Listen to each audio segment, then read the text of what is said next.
Hello everybody, welcome to this week's update video. My name is Martin and I'm an Inkscape developer and I develop features and fixes for everyday Inkscape users. Welcome to these update videos where I talk about the work that we've got up to this week. First of all, before we get into the actual work, I want to give a big shout out and a big thank you to all of my sponsors. These are the incredible individuals that have gone to Patreon and have gone to LibrePay and have committed money towards paying for my time to work on Inkscape. You guys are amazing, and it wouldn't be possible to spend as much time on Inkscape as I do if it wasn't for your great help. I also wanted to take a second to thank the people who have cancelled their subscriptions to help. That may sound paradoxical, but genuinely, when circumstances change and you need to cancel your Patreon, this is a completely legitimate thing to do, and I just want to thank you for all of the time you were able to give me in the past, because we have been working on this for a while now, and a lot of you have been committed towards sponsoring my time for multiple years, which is just incredible. So thank you. Okay, so what have we been doing? First of all, a quick update on the engine stuff. I put together a little chart so I can put it up on the screen to talk about where we are with the engine refactoring. We basically have reached the next milestone. All of the filtering engine work is complete. I cannot say that the output is going to be accurate, but it has output and it's all tested. And so we've definitely reached the next step. And as you can see, there's one remaining item from the engine component, which is the drawing items themselves. As mentioned in last week's video, this component should be the thing that requires the least amount of refactoring and least amount of modifications, hopefully.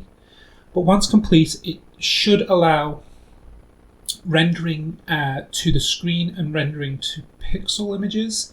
The first target for rendering is probably going to be PNG 64-bit, since that's going to be the easiest thing to figure out. But I'll also try and figure out how to do CMYK stuff. A little more tricky because we don't have the infrastructure in the raster exporters to be able to handle more than 3 channels. But we'll figure something out. Even if it just means throwing raw bytes at the Python code to essentially process out an output. As for going to the screen, this is going to require probably some speed improvements. We could probably do the preview, like the print flight check previewing, if it's particularly slow. And there's obviously going to be some corrections probably necessary as well before we can get to that. You can also see that one of the major components is user experience. I haven't actually done a lot of the user interface. So when I did the PDF stuff, for example, people said, oh, can I download the 1.5 and use it to create CMYK PDFs? The answer to that is yes, but you have to edit the XML directly because I haven't done any of the interface yet, simply because the interface seems like the easiest thing to do, and it comes after a lot of the other components. Like, you need all the things to be functioning in order for the user interface to make sense, right? So that will come, and hopefully that will actually open us up to being able to have more testers actually test meaningfully whether these workflows are actually achieving anything. Okay, so that is where we are with the CMYK work. I wanted to have a little bit of time to do just a feature, and I heard from somebody on Mastodon. You can follow me on Mastodon if you're interested. I'm Dr. Mo at floss.social. And they said that in Blender there are sticky transform keys where you just press a key, let go of the key, and then you can move the mouse to either translate, scale, or rotate objects. Blender is way more comprehensive and more complicated, but it should be a case that the feature that I've added this week allows you to do those 3 things in a simplified way. And Mykov has some suggestions for what an extension for that would look like to make that even better, more compliant to what Blender does. But the functionality as it exists, it allows you to press a key. It also allows you to configure those keys as well, because the default keys in Blender actually conflict with keys that we're already using. So you do have to unbind the keys for rectangle tool, select tool, and gradient tool. But assuming that you do that, you should get an experience that's similar to Blender. And apparently it's quite useful, especially if you're zoomed in on things and you just want to be able to move or rotate something, or you're trying to rotate or move it to some kind of snapping point that's outside of the axis that you're trying to achieve. So interesting functionality for sure.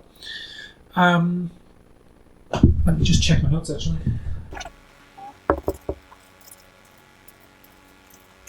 Oh yeah, yes. So I wanted you to have a look at the fill and stroke dialog in 1.5. It has recently been synchronized. Its user interface has been synchronized with the object properties. It's now sharing a lot of code with the new work that CMYK has done. This does change how the fill and stroke dialog looks. So now is a great opportunity to review the user interface because it's changed, to feedback your concerns if you have any, because changes will often come with people's concerns or discomfort, and we want to hear about it. And also to have a feel of like whether it feels better, like whether it looks nicer. It certainly looks nicer to me, but then it's hard for me to tell, and I'm not the only person that has to use Inkscape, so we want to hear from you. Okay, so that's stuff about Inkscape as a project itself, the stuff that I've been working on. Let's talk about the Inkscape project. These are other things that are going on inside of Inkscape that's not really to do with code. And this is where we're entering a period of difficulties within the project. To put it straight, we don't have the administrative resources to do the things that we used to do, right? This year will be the first time in many years that Inkscape will not be able to do a Google Summer of Code. There are students that joined to help fix some problems in Inkscape in anticipation that they would be able to join Google Summer of Code, but we can't run it. And the reason is because there's nobody to run it. All of our senior contributors who would usually do this kind of work have gone quiet. They're all volunteers, so there's no guarantee of work at any time, but they have unfortunately all gone quiet at the same time. So it means that a lot of things that we would usually be able to do, we can't. This includes hiring, actually. I'm trying to pay developers and an admin to work on 1.5 bugs.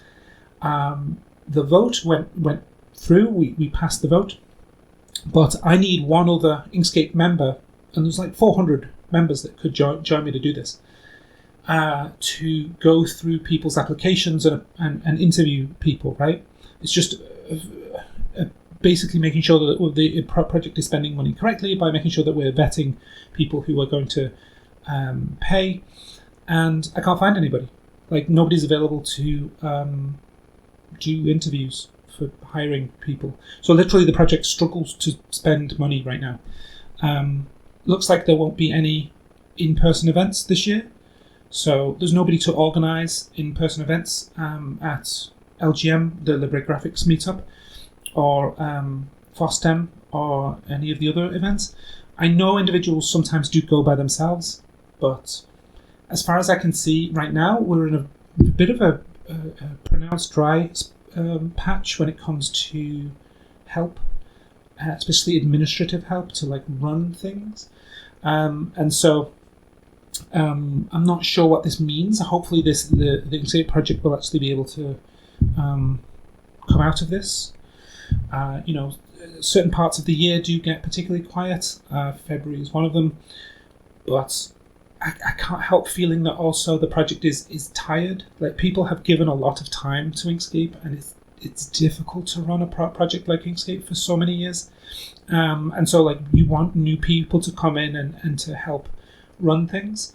And it's just difficult. Everybody's hurting a lot now with they have jobs, they have steady incomes. There's not the same kind of availability for being able to do volunteer and unpaid work that there used to be. So I'm not sure. We'll see where this goes. I'm certainly not quitting doing Inkscape stuff.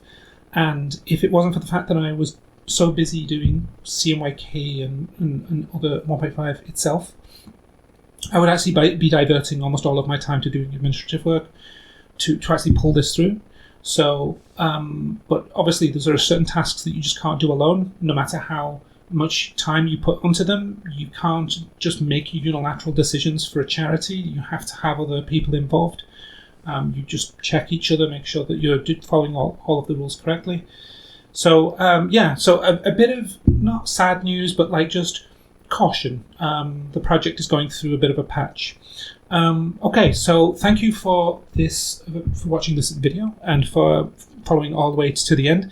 And some good stuff on its way. And thank you all very much.